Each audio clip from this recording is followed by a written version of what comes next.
Welcome to Story Chats and Romance. I'm Elizabeth Madry, and I'm here with my 2.5 co-hosts. I'm Narelle Atkins. And Valerie Comer. I assume that the half is Cooney. The half is She's Cooney. probably like a 10% because she's going to disappear anytime. She looks really mad. She's like, she and I have had a couple of go-arounds today. She has her cat. You've got Grumpy Sunshine going there. Grumpy Cooney and Sunshine Valerie. She's always the grumpy. Always the grumpy.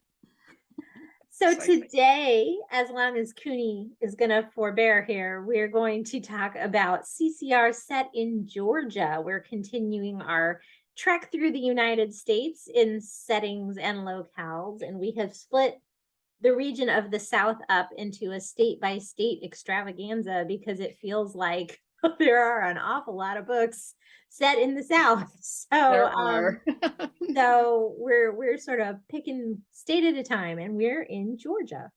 So did you have trouble finding Georgia? No. Not even a little bit. I had trouble narrowing it down to 3 or 5 or 10. So excellent. Very good. I had a little trouble only because I was trying to stay away from coastal Georgia. But why? Well, because I'm like, then it's the same as North Carolina and South Carolina. It's just the East Coast. So I was looking for inland. So I did find some inland Georgia. Okay, interesting. Good. We'll let you have that quirk today. Thank you. I have 2 inland and 1 coast. There you go. That's what I ended up with, is two inland, one coast. So it'll work. I didn't have anything else really exciting to ask about Georgia. I mean, do you have thoughts on Georgia? It's Georgia. Which I think in Georgia. I'm sorry. I think from an international perspective, Georgia is quite well known as well. So as an Australian, I know they did have the Olympics there in the mid-90s. Atlanta. Yeah. So you know, they've been on the world stage a little bit. And movies as well. I think movies are filmed often in Georgia. Yeah, that's true. So, okay, very good. We'll jump in then. We have nothing to say about Georgia. The stories tell it all. They do. So, Narelle, you want to be first? I will go first. So I'm going to talk about Carolyn Miller's books in the Independence Island series. So if you haven't heard about the Independence Island series, it's a multi-author series. There are 30 books. There are 6 authors. There are 5 islands, and each author has written a book set on an island. And Tabitha Bolden was on the podcast. I think that is going to air before this one. So go back and listen to her Spotlight episode and you can learn a bit more about her books. So I thought I'd talk about Carolyn Miller's. Now, I've talked about Restoring Fairhaven before. That's the first one with Sam, whose father has the gardening business, and she inherits that.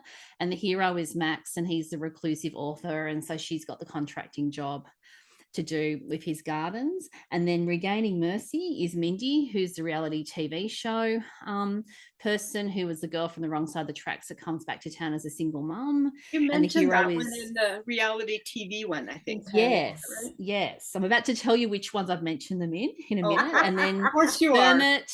So Dermot is the boss at Greener Gardens. So Greener Gardens really ties these books together. Pretty much, I think every book relates to that. And the third one is Reclaiming Hope. And Callie was Max in book 1, his assistant. So she was the author assistant who was living in and taking care of him and his writing stuff. And Kai, because she's bailing. Oh, bye Cooney. And then the hero in that one is Kai, who's a pro surfer whose family have a vacation home on the island. So in terms of finding where I've talked about these episodes, Restoring Fairhaven is probably in the first 10 or 12 that we recorded when we weren't necessarily writing book names attached. I know I've talked about it. I couldn't find where. I've talked about Regaining Mercy in episode 30, Beach Romance, and episode 39, Reality TV. And I've talked about Reclaiming Hope in episode 60, Recent Reads. And I think this whole island series is I just love the setting. It's just beautiful. It's not a big tourist place. It's mainly locals that live there. And I've really enjoyed the books that I've read where we visited the islands off the coast of Georgia. And I knew it was Georgia because when they go inland, they go to some place in Georgia. So that's why I figured it's Georgia. I have a question about that because like these are made up islands. They're not real islands. So does that count as being set in Georgia when it's made up islands off the coast? Sure it is, Well, because we yeah. can make up towns and we can make up neighborhoods in well-known cities. So why not make up islands? Yep. Okay. Absolutely counts. And I mean, that's where they're anchoring the real life. I mean, a fictional town, a fictional place needs to be anchored by some distance to a real life place, or then we're completely confused because it could Yes, be I in think Canada. we It talked could about be, that. Yeah, we have. Yeah. At length. No, that's true. I sort of glanced over these with my brain because I just in my like those islands could be anywhere. And honestly, I read the first 2 or 3 of these that I read. I thought they were near the Bahamas, so I didn't realize that they were in Georgia. So okay, cool. Valerie, what you got? What have I got? I'm going to talk about Family for the Farmer by Laurel Blount. Actually, all of Laurel's love-inspired books, I think all of them, would qualify for Georgia. This is the first one that I read of hers, and it hooked me on her stories. Since the heroine, Emily, who is a single mother of twins, as love-inspired heroines often are. Poor girls. She is attending the reading of her grandmother's will. Now, she had grown up visiting her grandmother at Goosefeather Farm. Doesn't that sound lovely and romantic? And so she's assuming that her grandmother has willed her the farm and that she can sell the farm and that her life in the city will be much easier if she has the money from this farm, only to discover that the will is not written that way, but that she has to live on Goosefeather Farm and take care of the gardens and the animals for 3 months before she can claim her inheritance. Otherwise, it goes to Abel, the guy next door who has been there for her grandmother, who's a few years older than Emily and whom she used to tag around behind as a small child visiting the farm. So, otherwise, yeah, he gets everything if she fails. Well, I mean, she liked him fine as a little kid and she doesn't have anything against him, but she's in dire financial straits. So she needs to figure out how to make this farm work so she can stick it out for 3 months. So we have escaping goats and we have chickens that she doesn't know what to do with. And we have all this fun stuff. And we have a hero who literally sets aside what he wants to take care of her and to help her figure out how to take care of this farm. So right there, I mean, you've got me with the small farm anyway, and then you've got me with this guy who can see past. He's not wealthy, he's not a billionaire by any stretch. Yeah. He could use that farm himself, but he's willing to set that aside and help her figure out how to do it. So so when you say coastal Georgia, this is not coastal Georgia, it's inland. And is it typical of Georgia? Well, I don't know enough about Georgia to know that, but it is where it's set. And They have farms. beautiful. So yes. Go with it. I'm going with it. Cool. That sounds fun. That sounds really good. My first one is Half Made Whole by Leah. It is set in Atlanta. So city. Right. And Brexton was a firefighter, but he was I remember this story. an accident, and lost his leg or part of his, I believe it's knee, like a knee amputee.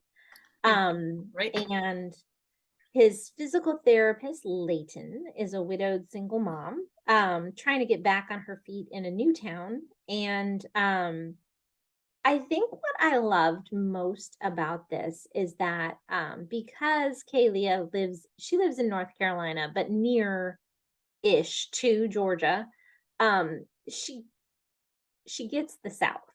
And so Mhm. it felt like Georgia. I lived in Georgia for a little over a year when my husband was in the Army. We were down at Fort Benning. And so Georgia is, and we lived in South Carolina also, and they're very different. You think they're the South, but culturally, they're actually very different. And this felt like Georgia. I enjoyed it because I feel like um it would be an ever so slightly different story if she had said it in North Carolina. There was Okay. enough Georgia in it but I don't know if you didn't know Georgia if you would feel that way. It might just feel like the South. So Which what's an is also fun. example? So what's an example of something that's uniquely Georgia for See, us I'm Aussies trying that to have no idea? I'm trying to figure out what it is, and I don't think I can come up with anything specific because it's just sort of the vibe, the pace of how they talk, and interact with one another. Eh, It I'll just take felt, your word for it yeah, because I'm neither of us sorry. are Georgians. It, yeah, it felt Georgia to me. And I appreciated that. For good or for ill. If you read it and you have lived in Georgia and you disagree, then I apologize. I was a Yankee living in Georgia, so my experience is different. I am not a native Georgian. So that's my first one. And I think it's the first in that series, if I recall correctly, but it's been a little bit, so I don't know. Narelle, what you got? What's next? Trying to Go think. I ahead. think his sister has the first story, Rex's Isn't that sister. the prequel? Oh, well, isn't that a story that comes before? Is that, I mean, But if it's not number one in the series, I don't know. well then, pardon me. But they're all good, so go read both. Right. Just start There at you the go. beginning and read them all. You'll be fine. Okay, so I'm going to talk about Turn With Me by Becky Wade, which is the third book in her Misty River romance series, which is set in North Georgia. So we're in the mountains, Blue Ridge Mountains, I believe. I've got my geography right. Yeah, I just love the setting of these books. And I'm going to talk about the third one in particular because this is the one that includes a treasure hunt in the story. And that actually brings you out into the setting. So you're not just sitting in a small town or whatever, you actually go out into the wilderness a bit in this book as well.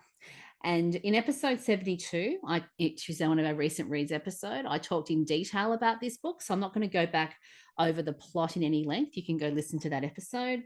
But basically, Luke is the hero. He's recently released from jail for stuff that he'd done when he was younger. And he met Finley's dad in jail and basically promised Finley's dad that he would look after her when he gets out of jail, because Finley's father passes away.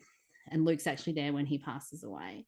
And Finley owns an tearjerker. Right? No kidding. Yeah, this is deep, this book. Like, it's not a light read. If you're looking for a light read, do not read this book. It's the wrong one for you at that point in time, but it's a fabulous book. And Finley owns an animal rescue center. She's 5 years ago, her fiance died in a car crash. And so she just really believes that, there's lots of death. There's lots of death in this book. Don't read this if you've got a sensitivity to grief or death either. Just as a trigger warning, it would probably not be a good idea. And so she's just decided that her destiny is to be single, and that's with her animals. And so this was the one that I didn't necessarily engage and connect with the characters at the beginning. It took me some time to really work out whether I wanted to bond with them or not. But then once I was there, I was there. Okay. And I could not stop reading once I got past that. And Finley's one of the Miracle Five. So the setup in the series, and this includes any novellas, I think there's a novella connected as well, is that these are the teenagers on a mission trip in El Salvador, and there was a earthquake, and these guys survived the earthquake, except for Luke's brother. So we know this from earlier. Luke had an argument. Somebody else died. Oh no. Yes, there's more death. Luke had an argument with his brother, his younger brother, and who was being a brat or whatever, and said, well, you're going to go to the back of the line. You're not going to be at the front. And because he sent his brother to the back of the line, his brother didn't make it. The rest of them made it and he didn't. So Luke has had to live with the guilt of, if I hadn't made that decision and if I hadn't sent my little brother to the back of the line, he may still be alive. Yes, so fabulous book set in North Georgia, and yeah, go read it and go check out episode 72 for more information as well. Excellent. Valerie? I am going to go with Walk You There by Jan Thompson. This is book 5 of Savannah Sweethearts. I chose this one specifically because this one, the heroine, Thompson, is a tour guide. So you see a bit more of Savannah than you do in some of them. It's a bit more integral. The setting is a bit more integral. And most of Jan's books, not all, but many of them are set in Georgia. Anyway, Thompson, she lives in a 19th century home in a block that is destined to be destroyed and turned into a steel and glass monstrosity by Ryan's commercial architectural company. So this is your classic, let's preserve history versus, no, we need everything Make modern. way for progress. Yeah. Yeah. And so there's a lot of that kind of tension, and he goes on some of the tours in Thompson's company as he's trying to figure out, because she's like, you don't even know what you're destroying, and he's like, it's just one block, and she's like, no.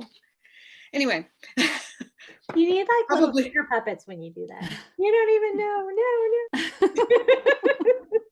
No. Anyway, if you're interested in coastal Georgia, in the Savannah area, Tybee Island, then you probably will enjoy Jan's books, and you could start at the beginning of this series, but if you just want to see a tour guide and that particular trope, then jump right in the middle with Walk You There.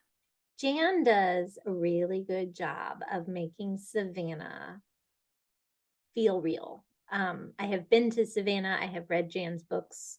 I feel like you can walk in Savannah in Jan's books. Like if you haven't been to Savannah and you don't think you ever will, read Jan's books and then you don't have to go. I mean, they're that good, I would say. They again feel like Savannah. Yeah, I felt as though I had a good grasp of the feel. Yeah. You can almost, I don't know, smell it, taste it, whatever. Yeah. But you won't smell, luckily, the paper mill that is right at the north end of Savannah as you're driving down 95 on your way to Disney World.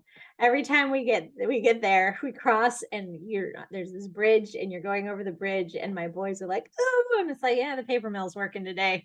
But you get a little further south of it and then you're fine. Like Savannah, the town is fine, but there's a paper mill.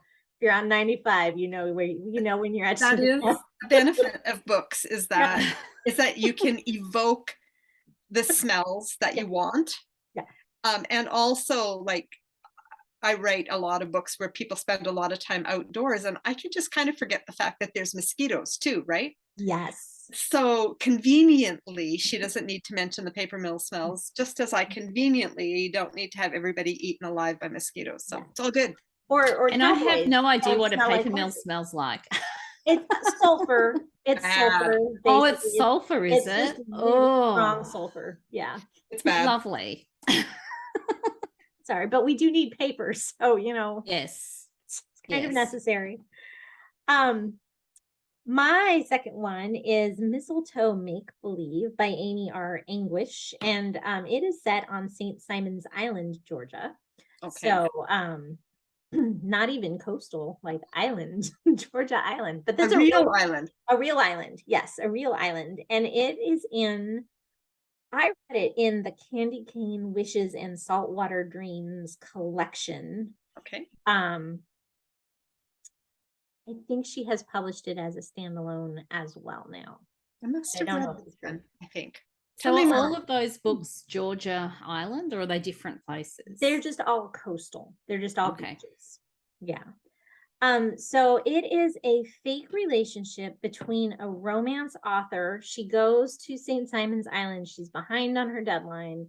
She's supposed to sit in the beach cottage leading up to Christmas and just finish the book. Like that is her agent, is who's also her brother, is like, and she's his only client. He's trying to break into being an agent. So she's like, fine, you can be my agent.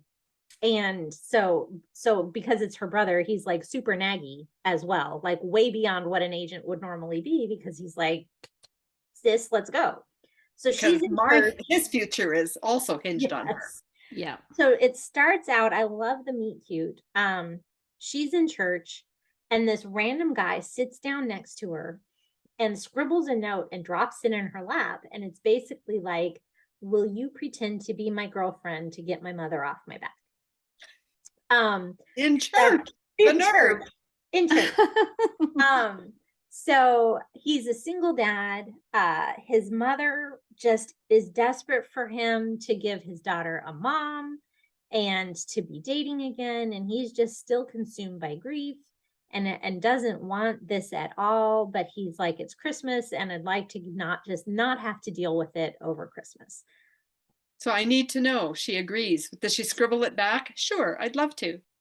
Basically, I mean, not I'd love to, but yeah, she basically is like, why not? You know, kind of, but she doesn't really realize what it's going to entail until after she's already agreed. So until she finds out she's real engaged, not just fake engaged. Right, exactly. So the moral to the story is when you're at church, you don't pass notes to people that can get you into big trouble later. Especially people you don't know. Yeah.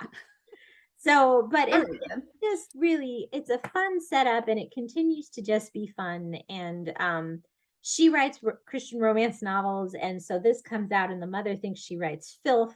And so it's just super of course she does. exposed to not, you know, it's very fun and light, good, like beachy Christmas read. Really enjoyable.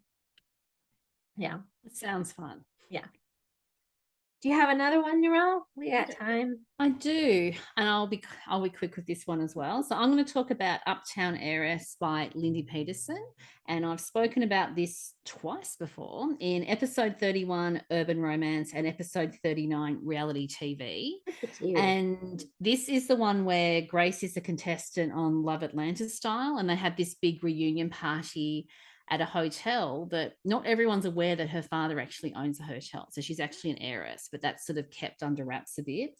And Justin, who's the hero, is the waiter at the reality TV show party, and that's how they meet. And she ends up jumping on a motorbike with him and taking off from the party at some stage. But he really, there's a whole lot of stuff that's in his sort of backstory in his past. He really doesn't like wealthy people for some very legitimate reasons. And she's the secret heiress. And Lindi has a lot of fun with that. And I think that's the kickoff. I think it's book 1 in a series. I think I actually read in order. Don't fall over in shock. Yes, but it's a fun book, and it kicks off a fun series as well. And it is set in Atlanta, Georgia, so it's an urban rather than. I've done very well. I've got a mountain, I've got an island, and I've got an urban city setting for Georgia. You got it all. Oh, yes. Let's see. Did I do that well? I had city on the ocean. Yeah. And rural. Yeah. Well, I think. Yeah. I can do a small town now.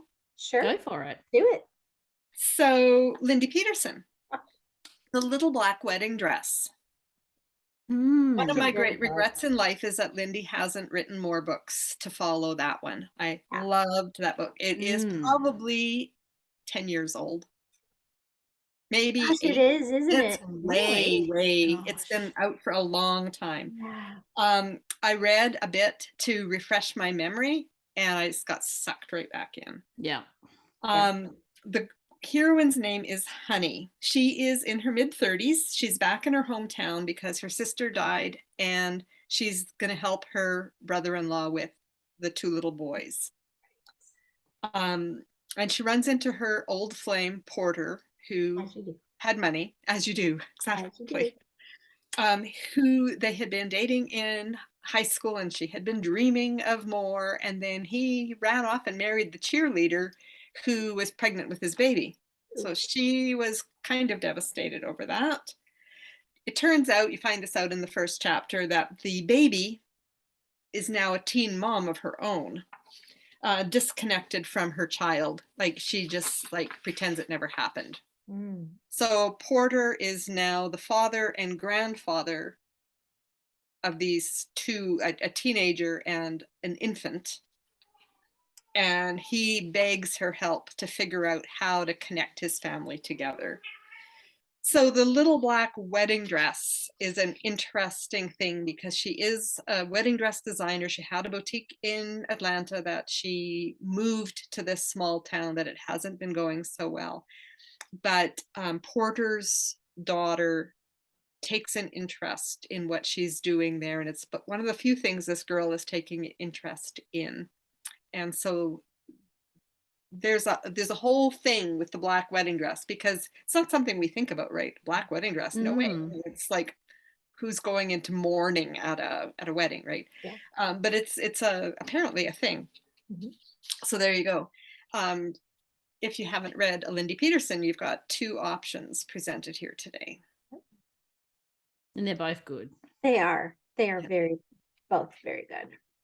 All right, so my probably last one, because we're getting close to time, is Annie's Hope by Merrillee Whren. And this is new, fairly new-ish. It is the first in a new series that she's writing, and I think it's the only one that's out. Was the only one that was out when I read it, and I think the next one's not out until the new year, but I could be wrong on that. But anyway, it's set in Atlanta. And what I really thought was cool about it is that it is about the Village of Hope. I think that's the series name, is Village of Hope. And it's like a nonprofit organization that has purchased an old college campus that is no longer in use. And they've turned it into a community basically just to help people. So they have an area for women who are escaping bad home situations, women and children, or who, in this case of Annie, who's the heroine, she just got out of rehab. And so it's sort of almost serving as a halfway house for her. They help with job placement, and they provide, a cheap place to stay and job training and interview skills and all this sort of thing. And then they have another section for older people who maybe can't go to a nursing home, but their family won't take care of them, because they can't afford like nursing care. But it's like, anyway, it's really, really interesting. Supported by area churches. Well, anyway, she shows up here at the Village of Hope, and turns out that her ex is on the board and heavily involved in the day-to-day operation of this. And it's not just ex-boyfriend, they were married. And they were high school sweethearts. They got married. They were both into drugs and stuff together. He cleaned up and issued an ultimatum. His father is a pastor of a local megachurch. So he got clean and he issued this ultimatum to Annie, and her response to that was just to fly even further off the deep end. So they ended up getting divorced, and he's very, very bitter about how things went down. I think, as you would be, right? And she has turned her life around, but is still sort of riddled with guilt for how things went. And at this point, she's out of rehab and she's working to get her children back who are not Ian's. So lots of good conflict, not super over the top angsty, but just really like real. And then again, just faith arc, development, spiritual progression. It would not exist without that faith arc. It just wouldn't. The book would not work at all if you pulled that out. And just really good. Really, really enjoyed it a lot. And I'm looking forward to the rest of the series. And I don't know that I've read a lot by Merrillee, and now I'm like, maybe I need to go explore her backlist some, because I really She has a big backlist. yeah, Yes. I have read I've read a couple. Quite a few. I would say I've probably read 8 or 10 maybe, but I've I'm read a pretty few. sure that she probably has 40. Yeah. So I've read a she lot wrote- too. She Yeah. wrote for Love Inspired for many years, Yeah. and then she went indie. So she's got a lot, and some of her stuff is reissues from that, but Sure, she yeah. also has been writing new. Yeah. So yeah. So this is just, I like, if you're looking for not super light, but also not deeply heavy, but still just like rich and full, Annie's Hope. Really good. Sounds good. Yeah. Yeah, It I haven't read does. that one. And that, unless you have one you're dying to mention, we're probably at a good place to stop. But I know Valerie wants to mention, because we didn't get to a book by all the Inspi Romance authors who write in Georgia. So Valerie I has a list for know. you. I didn't realize until we started doing this hop through the southern states how many of our Inspi Romance authors write books set in Georgia. And some of them primarily in Georgia. So like Jan Thompson, Leah, Lindi Peterson, Carolyn Miller and Tabitha Bolden in the Independence Island series. Merrillee, she wasn't even on my list as a Georgia author. And former Inspi Romance author Janet W. Ferguson has books set in Georgia as well, such as The Art of Rivers set on St. Simon's. Yep. And I think some of her other books as well are set there. So please know that we've just barely scraped the surface of what we know is in Georgia. Yeah. So if you've got any favorites that we didn't highlight, please do make a case for them, and maybe we'll go read them. Yeah, more than likely. So definitely leave us comments, please. We enjoy seeing them, and let us know, like Valerie said, what you've read in Georgia that we missed. So we will, if you are on YouTube, when you're leaving that comment, hit the notification bell and subscribe so you never miss an episode, and we will look forward to seeing you again next week. In the meantime, don't forget to fall in love with a good book. Bye, everyone. Bye. Goodbye, everyone.